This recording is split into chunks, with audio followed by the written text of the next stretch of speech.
السلام عليكم ورحمة الله وبركاته. كلانتي wanaagsan asxaabay meel kastood naga daawanaysaan. Ku soo dhawaada mar kale iyo mid kamid ah barnaamijyada aan idinku talagalnay. Barnaamijkan hadaba waa barnaamijkeennii labaad. Maanta waa Jimce, waxaan idin leeyahay Jimca Mubaarak. Taariikhdu waa 31 bisha Luulyo sanadka 2026. waxaynu ku soo qaadanaynaa wararkii soo kordhay intaynu kala maqnayn xaaladda gobolka Bariga Dhexe. Iiraan oo weerar ku qaaday maraakiib isku dayeysay inay ka gudbaan marinbiyoodka Hormuz, isla markaana fariin u dirtay maraakiibta sheegtay inay raacayaan hadallo qaldan oo ay Mareykanku siinayaan si ay halkaa uga gudbaan. xaaladii ugu dambeysay marinbiyoodka Hormuz barnaamijka ayaynu ku faahfaahin doonaa. Trump oo sheegay inuu diyaar u yahay wada hadalka inuu fursad siiyo. waxaa sidoo kale aan idiin soo gudbin doonaa heshiis xalay Trump uu sheegay in markaa lagu gaaray arrinta Gaza oo hubka ay ku dhigayaan Hamas. Al Jazeera ayaa goordhow sheegtay 5 arrimood inay caqabad ku tahay dhaqangalka heshiiskaas durbaba. haddaba sida ay wax u socdaan iyo heshiiskan Gaza laga gaaray iyo xaaladihiisa ayaynu barnaamijka iyadana qaybta dambe ku faahfaahin doonaa. inta ku jirno wixii soo kordha warar waan idin la socodsiin doonaa. si wanaagsan asxaabay meel kastood naga daawanaysaan. Jimca wanaagsan mar kale meel kastoo aad joogtaan. barnaamijku waa kii labaad. maanta waa Jimce, taariikhduna waa 31 bisha 7 2026. haddaba barnaamijka waxaynu ku dhigaynaa warar waaweyn oo soo kordhay intaynu kala maqnayn. ugu horreyn waxaynu ku bilaabaynaa marinbiyoodka Hormuz oo laga soo sheegayo in weerar uu ka dhacay. haddaba goordhow telefishinka Al Jazeera ayaa baahiyey ciidanka ilaalada kacaanka Iiraan in ay weerar ku qaadeen maraakiib isku dayeysay inay iska dhaga tirto hadallada Iiraan oo ay halkaa maraan. haddaba aan idin tuso wararkii ugu dambeeyay. warkan ayaa waxaa la sheegay inay soo saareen ciidanka ilaalada kacaanka Iiraan iyagoo sheegay inay beegsadeen oo ay weerareen 2 markab oo kuwa shidaalka qaada oo marayay marinbiyoodka Hormuz. haddaba warkan ay soo saareen ciidamada ilaalada kacaanka Iiraan ayaa lagu sheegay in maraakiibtan ay isku dayeen inay halkaa ka gudbaan oo markaasi warka ay iska dhaga tireen saakay. waxaana la sheegay in ay taageero ka helayeen dhanka Mareykanka oo isagu markaa ku qalqaalinayay inay halkaa maraan. 2 markab ayaa la sheegay inay noqdeen bartilmaameedka Iiraan oo markaa la garaacay. waxaa sidoo kale la sheegay 4 markab oo kale inay markaa dib isaga laabteen oo ay carareen kadib markii ay arkeen 2 markab oo halkaa lagu qaramsaday. waxaa leeyahay 2 la qaramsaday. waxay iska dhigi tireen sheekada Iiraan. Mareykanka warkiisa raaceen. 4 kalena way soo daba socotay. markii 2 nagta laga saaray 4tii kale masaarkoodii ama meesha u socdeen waa badbaadeen. gadaal ay u carareen. maba qarsanaysaba Iiraan. ciidanka ilaalada kacaanka Iiraan ayaa goordhow soo saaray saaki shaqadaasa meesha ka qabanay. haddaba marka way sii faahfaahiyeen sababta ay hawsha u qabteen marka maxay tahay. haddaba waxaa la sheegayaa ciidanka ilaalada kacaanka Iiraan waxay yiraahdeen sheegashada Mareykanka ee ah in la socon karo oo la mari karo marinbiyoodka Hormuz ay tahay been inay tahay. haddaba taliska ciidanka badda ee hoostaga ciidanka ilaalada kacaanka Iiraan ayaa waxay sheegeen marinbiyoodka Hormuz inuu xiran yahay oo cid ka gudbi karta aanay jirin oo markaa ciidamadoodu ay kontroolayaan. sheegashooyinka Mareykanka ee ah in halkaasi ay maraakiib ka gudbi karaan inay tahay wax aan waxba ka jirin. waxaana ay sheegeen in ay been tahay sheegashada Mareykanka oo ah inay iyagu kor kala soconayaan maraakiibta. ma ujeedaa. marka waxaan leeyahay ciddii isku soo gudubta meeshan ayadaa ka mas-uula. Hormuz way xirantahay leedahay Iiraan. wax ka gudbi kara male.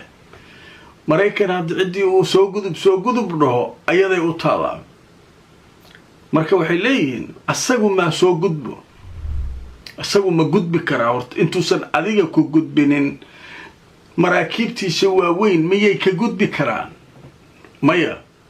saadi kuu gudbinaa marka soo gudub kuu dhaha. marka sheekadaas marka iyaduna way qasan tahay. iiraan waxay leedahay meeshan yaa laysku soo maray. marka saakay labada markab ayay halkaa ku dubteen oo ay ku qararamsadeen. sheekadu marka warkaasu halkaasay marayaan.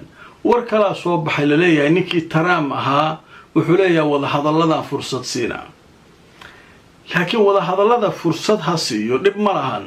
waa caadi wadahadal fursad waa siinaya, duqeymaha waa yareeyay waa dhihi kartaa. laakiin hadalkiisa hadal lagala soo dhex baxay uu leeyahay hadday Iiraan aqbasho xabad joojinta. warkaasu waa war weyn marka. maraykanka asagaa waxay ahaan jirtay in laga baryo xabad joojin. maraykanku waa inuu xabad joojin ogolaada. hadda isagii yaa baryootamaya wuxuu leeyahay Iiraan xabad joojin ha ogolaato, haddii kale Iiraan waa iska kaana soo weeraraysaa. awoodda fiiri Iiraan.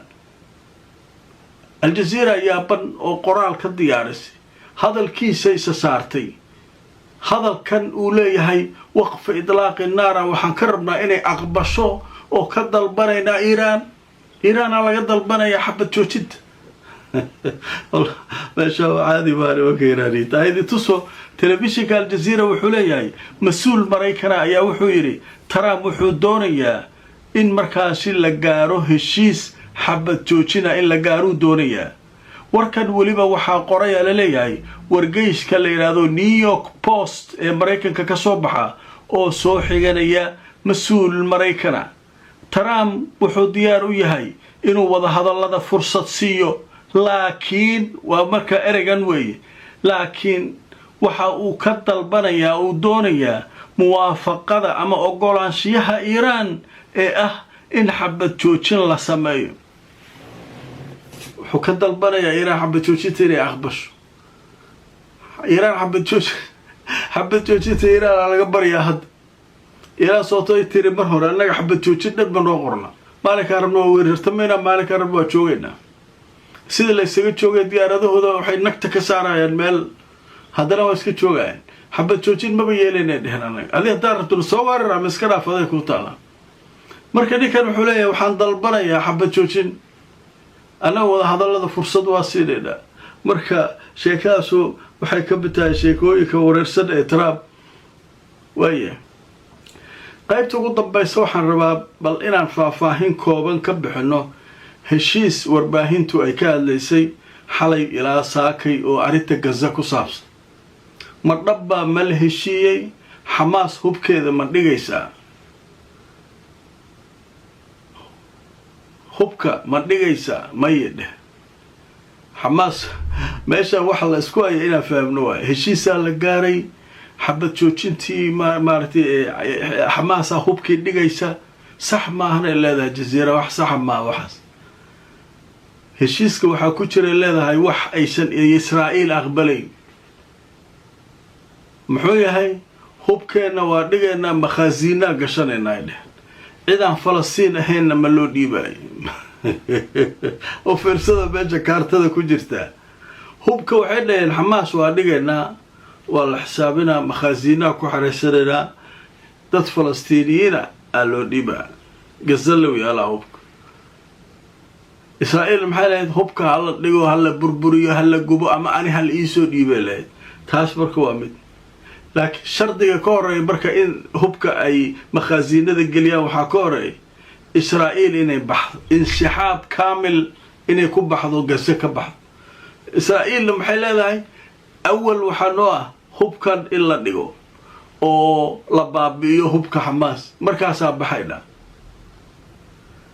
marka wixii heshiis maa la gaaray. caalamka ruwaayad marka loo jalayaa le. marka aan idin tuso aljazeera oo warbixin gaara ka samaysay sheekadaas. haddaba waxay leedahay kadib markii heshiis la gaaray dhanka hubka ku saabsan, 5 arrimood ayaa ka hor imaanaya durbaba guddida maamulka Gaza oo la doonayo heshiiska la gaaray inay meel mariyaan. haddaba maalgelinta iyo mushaarka waa caqabada koowaad. hirgelinta hay-adaha qaybta waxay u baahan tahay helitaanka maalgelin lagama maarmaan ah. oo loo bixiyo mushaarka kumanaanka hubka laga dhigayo oo shaqaalaha ah oo mushaarkooda iyo wuxooda la diyaarinayo lacagna lama hayo. midda labaad xiriirka xamaas inkastoo xamaas aysan ka qayb qaadan guddigan loo sameeyey maamulka Gaza haddana joogitaankooda goobta ayaa ka dhigaya leedahay Jazeera howlgalka sii socda in markaasi ay raad ku yeeshaan oo ay mar walba iyagu yihiin kuwa meesha jooga. waayahay midda saddexaad waxaa leeyahay xaqiiqada dhulka ka jirta. haddaba xaqiiqada dhulka ka jirta maxaa waaye dhaqdhaqaaqa iyo xakamaynta Israa'iil oo meel walba Gaza ka degan ayaa u suurtagelinaynin guddidan maamulaysa inay Gaza meeshay rabaan ay maraan oo ay socdaan. Israa'iil oo iyaduna ka taxadaraysa inaanay ka bixin ilaa hubka laga dhigo xamaas halkaas. midda kale ee caqabada waxa way leeyahay mustaqbalka guddigan laftirkiisa. guddigan maamulaya Falastiiniyiinta waa dad Falastiiniyiin ah laakiin waa guddi doorkoodu uu yahay mid ku meel gaar ah laakiin sii socoshadiisu ay weheliso taageerada caalamka iyo maalgelinta. waxay soo bandhigayaan walaac ah guddigan laftirkiisu ma sii jiraya mise ma jiri karo. midda ugu dambaysa oo qodobka ugu dambeeya caqabada waxa way mowqifka Israa'iil. mowqifka Israa'iil ayaa wali ah qodobka ugu saameynta badan marka la eego maamulka military ee Israa'iil ee sii socda oo qaybo ka mid ah marinka Gaza hadda jooga oo xakameynaya iskoosyada Gaza qaarkood. diidmada dib u soo celinta awoodda xamaas ayay ku adkaysanaysaa Israa'iil iyo waliba shakiga ay ka qabto soo celinta maamulka Falastiin qaabkiisii hore. marka waxaan leeyahay waa iska sheegid waa iska ruwaayad wax shaqeynaa ma. xamaas iyo qolooyin kala waxay ku shireen Masar. xamaas ay adiga ma ogolaatay inaan hub ka dhigno. xamaas waxay roobku waa dhigaynaa laakiin makhaasiinadeena gelinayna dad Falastiiniyiin ah ilaalinay meesha ku jiraan laakiin marka meesha gelineen ka hor waa in Israa'iil ayadana ka baxdaa meesha. waa la gaaray heshiis ninkii Trump heshiisa la gaaray xamaas hubka inay dhigtay ogolaataa le waxaanu caqabadaha marka waa la isgaadaya meesha waxaas ku qoran marka saas loo socdo waa heshiis oo la gaaray bal meesha xamaas hubkeeda inay iska dhiibto ayadoo saas joogto loogu hayo ma anfaca wax anfaca ma. marka sheekadaas halkaas ay maraysaa. wararkaas ayaa ugu waaweynaa barnaamijkeena aanu soo qaadanay maanta waa barnaamijkeeni labaad wararkiisii ugu waaweynaa ayaynu halkan kusoo gudbinay. like garay oo share garay barnaamijka asxaabay inta aan mar kale kulmayno waxaan idin leeyahay jimca mubaarak nabadgelyo.